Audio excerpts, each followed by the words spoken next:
Charles-Henri Jamin, nous apprenons une triste nouvelle. Des étudiants qui suivaient une pastorale à Toulouse ont été attaqués avec du faux sang, vraisemblablement par le groupuscule ACT UP, dont on ne cessera jamais de répéter que l'ancienne présidente va devenir la cheftaine d'Europe Écologie Les Verts. Quelle est votre réaction?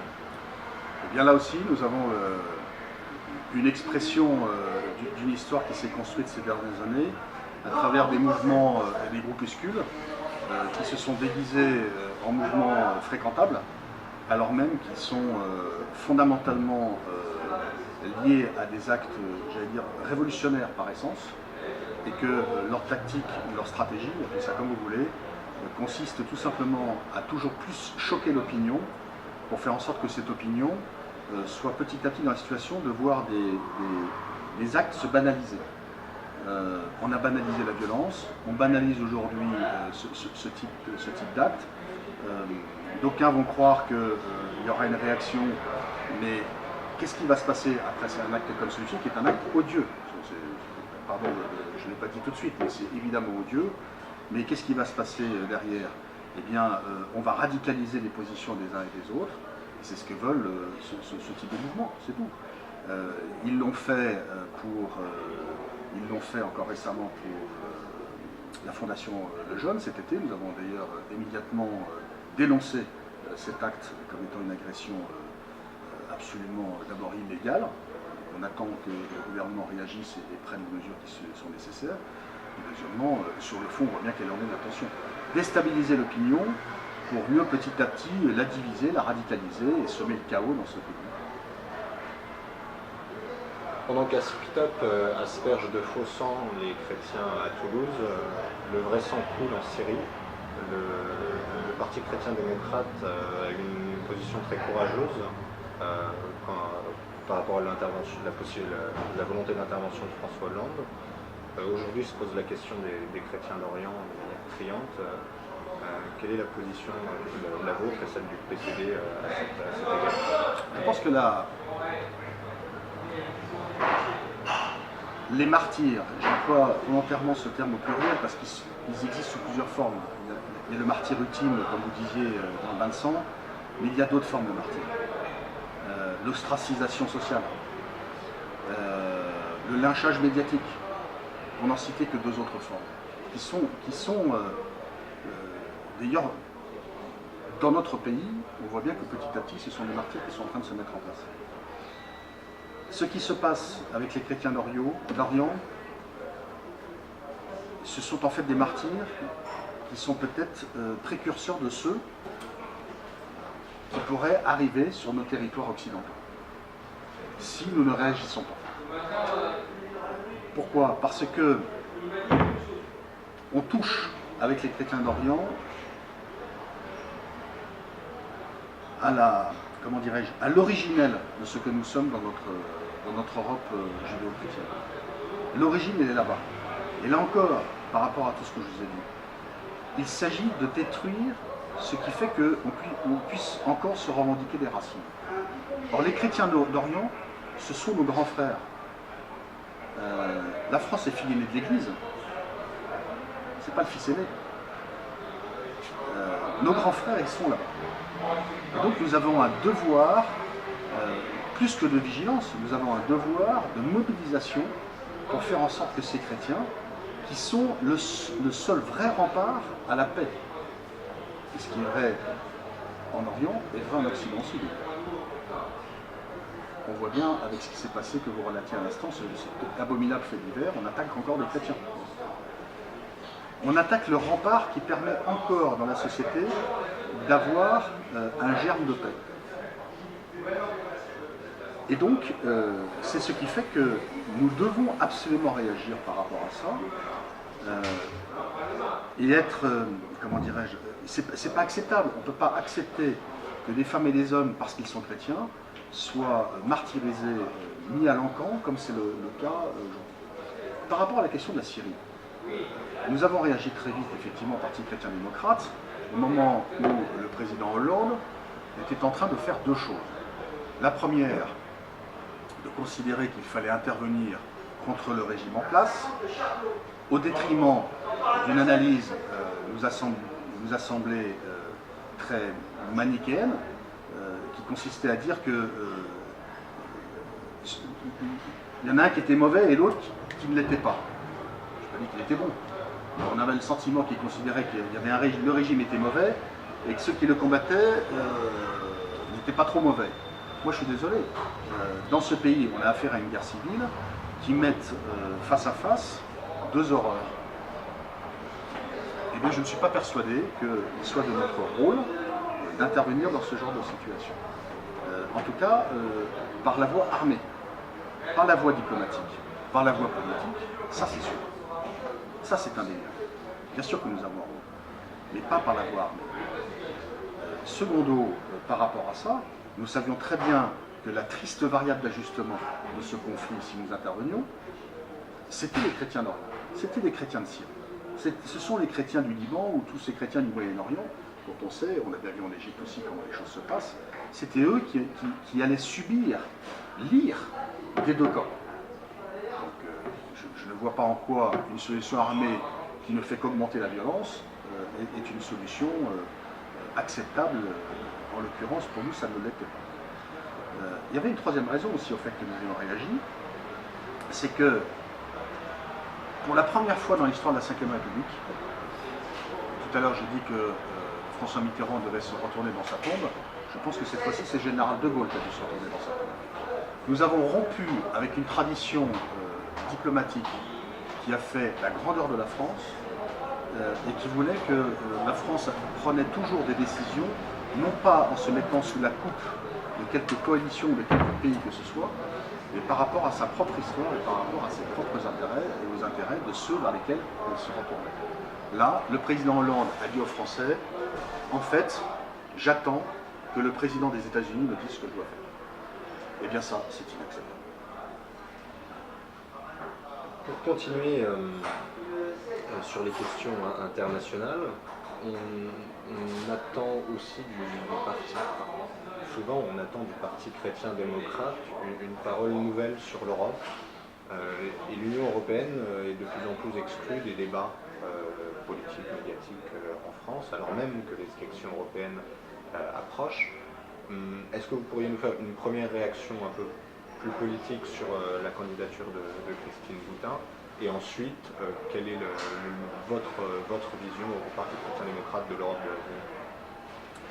Alors, sur la question de l'Europe, je crois que je vais dire, les choses sont affreusement complexes. C'est un sujet d'une complexité qu'on ne pourra pas résoudre ici devant votre caméra, devant le micro, mais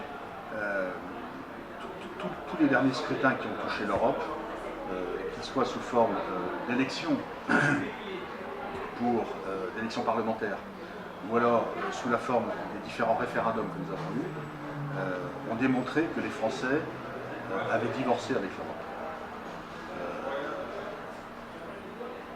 Pardon de ce terme terrible, mais je pense qu'il y a quelque chose de profond, parce que la France a été un des pays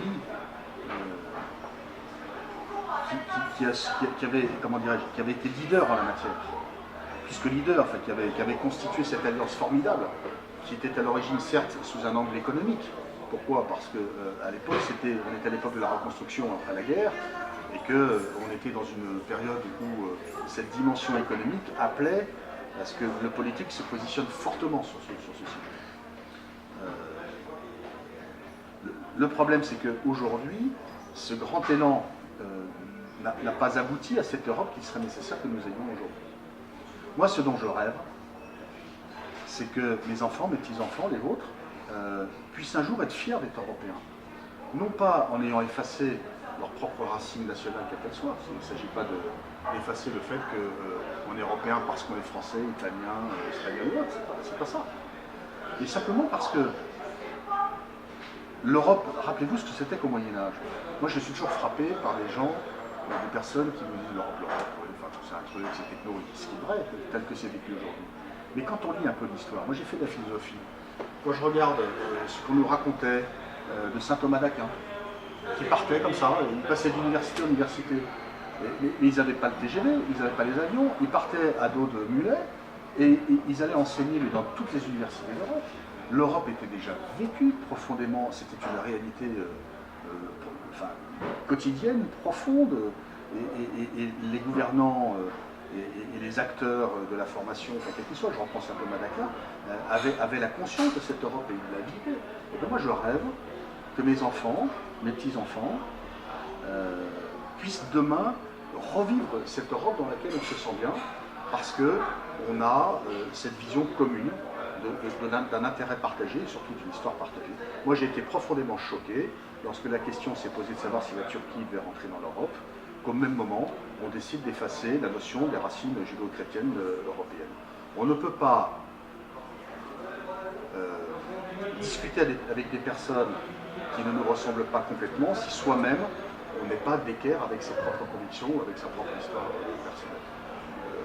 Et donc je pense qu'il faut que petit à petit on revienne vers une Europe plus politique, mais surtout une Europe plus enracinée dans ce qu'elle est et qu'on soit fier de ça. Alors par rapport à Christine Boutin, je pense que là je vais être un petit peu plus politique, je pense qu'elle a raison.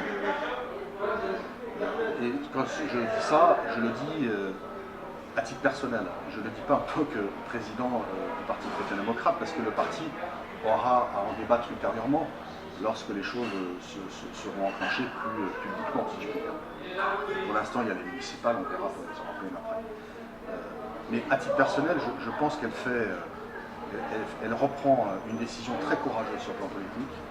Et d'ailleurs, c'est une décision profondément politique. Pourquoi? En 2014, nous aurons les municipales, qui seront un enjeu très très fort. Mais je ne crois pas qu'au soir du deuxième tour des municipales, on puisse dire que le grand mouvement que nous aurons connu et que nous avons évoqué tout à l'heure, se réveille une grande majorité de Français qui disent maintenant on veut autre chose. Je ne crois pas que médiatiquement on soit en capacité au soir du deuxième tour de dire que voilà, les choses ont démarré, les choses se sont enclenchées, que voilà. Les résultats sont ainsi faits qu'ils seront focalisés sur un ou deux grands combats nationaux, type Cristal-Lisbonne, type Marseille, voilà, type Paris. Je crains malheureusement que, même si sur le fond, nos grandes familles politiques de droite et du centre ont regagné entre guillemets des parts de marché, il me semble que dans l'expression, nous n'aurons pas la possibilité de dire que les idées que nous avons défendues dans la rue auront gagné à ce moment. En revanche, au moment des européennes, c'est différent. Parce que là, il s'agit d'élire des listes de grosso modo, on va dire 75 personnes au total, qui seront porteuses d'une vision sur l'Europe, parce qu'il ne faudra pas se tromper d'élection, certes, mais qui seront surtout porteuses d'une vision de notre société en général à travers l'Europe. Et là, nous aurons un vote de conviction. C'est là que le vote de conviction se fera, avec une capacité d'expression au soir de l'unique tour, parce que je rappelle que les européennes, c'est un tour unique. Et donc, comme on dit dans le jargon, c'est un one-shot. Ça veut dire que, voilà, il faudra qu'on élise des personnes dont on a envie de mettre le butin pour qu'elles aillent nous défendre au niveau de l'Europe. C'est le scrutin le plus fort en termes d'expression de conviction. D'ailleurs, l'histoire nous le montre. Tous les partis politiques qui sont charpentés autour d'un programme un peu fort, un peu dense, et plutôt donc un programme à conviction, sont en général plus en pointe sur ces scrutins que sur les autres. Et je pense que l'Europe va permettre à toutes ces personnes qui ont décidé d'exprimer de façon plus forte leur envie d'avoir une autre offre politique, pourront à cette occasion exprimer ce qu'ils veulent exprimer. C'est la raison pour laquelle Christine Boutin, mais qui n'en a pas l'exclusivité, enfin, c'est quand même une personne qui depuis 30 ans a montré une cohérence et un courage politique hors norme. Je le redis, elle n'a pas l'exclusivité. Et donc je suis très heureux qu'elle ait pris cette décision de se mobiliser pour les européennes et constituer avec elle une équipe, j'espère, plus de 70 candidats qui constitueront les listes sur l'ensemble des circonscriptions européennes pour porter tout simplement ces convictions qu'on a envie de voir se révéler dans notre pays et au niveau européen. Pour parler de convictions profondes, je vais terminer sur deux questions issues des récentes déclarations du pape François. La première concerne sa volonté d'instaurer, alors le mot ne serait peut-être pas exact, mais une pastorale du migrant. Ça, c'est une vraie question complexe à gérer pour le politique. Comment un parti chrétien-démocrate peut-il peut-il à la fois s'en inspirer, mais en même temps le confronter au réel, puisque c'est votre devise. Le pape François est allé visiter cette fameuse île récemment, Lampedusa, et j'ai envie de dire, il l'a faite, cette visite, il l'a faite comme il agit matin, midi et soir, et sur lesquels les médias et sans doute nous-mêmes sommes un peu bousculés, choqués, parce que il y a tellement de simplicité et de spontanéité que voilà, il faut qu'on se décrasse un peu et qu'on fasse tomber les écailles des yeux pour arriver à comprendre tout ça. Et quand il y est allé, je pense qu'il a parfaitement pris la mesure du risque politique qu'il prenait, mais en même temps, qu'est-ce qu'il a fait? Il a simplement fait, je crois, je n'ai aucune autorité pour analyser ce que peut faire le pape, mais moi ce que j'en interprète, ce que j'essaie d'en tirer, c'est un message très fort qui nous dit, vous, les politiques, les responsables publics, avez effectivement à prendre en compte un certain nombre de paramètres qui font que votre priorité, c'est la paix sociale. Votre priorité, ce sont des équilibres à tenir dans votre pays. Et la question du migrant est une vraie question très difficile. Et ce que nous dit aussi le pape François, c'est ne regardez pas pour résoudre ces problèmes que les statistiques, mais regardez les femmes et les hommes qui sont là aussi. Et ça rejoint le cœur de nos statuts, ça rejoint le cœur de ce que j'ai expliqué, de ce que pense le Parti chrétien-démocrate, c'est qu'effectivement, il faut que les décideurs politiques mettent comme fondation à son action, à sa réflexion et à sa décision, la question de la dignité de la personne. Et on ne peut pas ne pas le mettre. Mais attention, ça ne veut pas dire pour autant qu'il faut se laisser aller à n'importe quelle dérive en termes d'accueil. C'est pas ça, être respecté à la dignité de la personne. J'aime bien donner cet exemple parce que la politique, finalement, c'est quoi? C'est à une autre échelle ce que des parents font dans une famille, d'une certaine façon. Est-ce manquer de charité à un enfant que de le remettre à sa place et lui donner une punition? Non. Surtout si c'est juste. Ce qu'il faut, c'est que ça soit juste. Eh bien, c'est pareil. Et à un moment donné, il faut savoir dire stop, ça ne marche pas comme ça. Ce n'est pas possible que tu ailles piquer dans le frigidaire tout le temps. Ça, hein, vous avez connu ça? Enfin, c'est peut-être vous qui avez piqué dans le frigidaire. Et ben voilà, il y a un moment donné où la maman dit à ses enfants arrêtez de piquer dans le frigidaire matin, midi et soir. Est-ce que pour autant la maman manque de bienveillance et d'affection vis-à-vis de ses enfants? Non. C'est une question d'éducation, de respect, d'équilibre, etc. Transposer, pardon pour l'image peut-être un peu légère que je prends, mais je pense qu'elle peut éclairer quand même un peu les consciences, de dire que ce n'est pas parce que on est enclin à l'accueil et à un regard attentif et bienveillant sur l'autre qu'il est nécessaire de tout laisser faire à cet autre-là. Et donc, il y a dans la charité un volet très très important qui s'appelle la notion de responsabilité. C'est d'appeler l'autre à sa propre responsabilité. Et le Parti chrétien-démocrate, sur ces questions-là, a toujours développé ce que d'autres ont pu développer par ailleurs, c'est ce qu'on appelle le co-développement. Nous sommes persuadés que la plus belle réponse à la question de la migration est que les pays riches, entre guillemets, soient beaucoup plus actifs, avec beaucoup plus de désintéressement dans les pays qui sont sujets à ces départs, à ces migrations très très importantes. Jean-Henri Jamin, merci beaucoup pour cet entretien. Je remercie également FR Salfran, qui est notre vidéaste, Louis, qui s'occupe des questions européennes et des élections municipales, et évidemment Mathieu Colombani, qui nous a encore mis le pied à l'étrier. Merci beaucoup et à bientôt pour un prochain entretien. En avant, calme et droit.